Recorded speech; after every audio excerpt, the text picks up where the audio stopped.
Matagal pinag-ipon-ipunan ng mga pisa-pisa mga guys. Oo, gitipon-tipon. Tanan nga gusto ya baklon. Sa subong adlaw ato niya patindugon. Ano tsura yan ni karon man? Abang-abangan nyo Amo naman lang kamo na perme. Panilag para naman may idea kung ano tsura sa inyo nga mga bike. O di bala? Ate kaya tapos na. Ay kwarta na. Hello mga morning sa inyo mga guys. Excited na kamo sa ako nubrahon. Kung hindi ka mo excited, bala ka mo na. Scroll nyo na. So mga morning sa ulitin. Narigili si Idol mga guys. So bago na ako sa barko. Kita nyo malita na layaw. Pero ang undod, siyempre mga pisa-pisa mga guys, kay subong adlaw. Simbulay natin ang iya nga bike nga Merida 27.5. Bilisig na pabugal ba?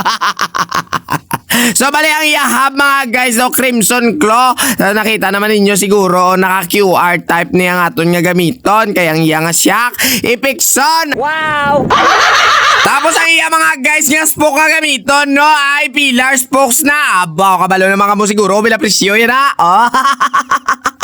Galista-lista naman ang mga animal nila So mga guys, sa mga mahilig alay mag-ubras ang ilang mga wheelset no. Sa mga wala kabalo, wala idea. Ang takos ang radyos nga baklon nyo sa susunod 270mm ha. Pag 29er 289mm sige na, balik kita sa aton ubra. So bali mag-tubeless tayo guys. So nagbutang tayo ng duct tape. Amo na gamit ko. Tapos ang iya nga tubeless valve. Siyempre koloriton para ternokron Tapos mga guys, ang iya nga tire siyempre tubeless ready man. Kay man mo ano ni tawag ni dapat bakod gid baw. Tapos mga guys, ang iya nga kags gali no. Tapos ang iya rotor disc ging kabit na naton. Kag siyempre igugulo ta para do the best gid bala. Gago. Tapos mga guys, sa mga idea paano magkabit kayo gani ng head parts, maglagay para kayo papadanlog. Gari naman tao. Damo ka reklamo ka gitnit magotakod kuno kay man wala butangan papadanlog mo. Tapos sa magtatanong din ang sukat pala mga guys ng head parts si Idol. Nakita ninyo Merida no, naka-tapered 55 ang dalom sa babaw 44. So magbasa ganita 44 55mm Tapos mga guys, siyempre magkakabit din tayo ng titanium bolt sa iyang stem kag bar sa este sa stem lang le. Tapos meron siyang spacer and then mamaya kakabitan din natin yung mga kaliper niya kagang iya nga mga arde. Mamaya na ari lang yung brown town nan. Ay kalain ang asangas ang pormahan sa animal ya. So bali mga guys, magtatakot na tayo ng gulong-gulong sa may harapan kagang iya nga seat post ka carbon kag ang siyempre hindi paglipatan carbon man ang iya nga si ang saddle. Kagang inaambal ko kagina mga guys. So magkakabit din tayo na titanium bolt sa rear driller. Di tagidaya pagkalimutan niya. So kung gusto nyo murder gani ng mga titanium bolts, di ko kalimutan. Kakalipan So Iloilo titanium bolts for bikes mga guys.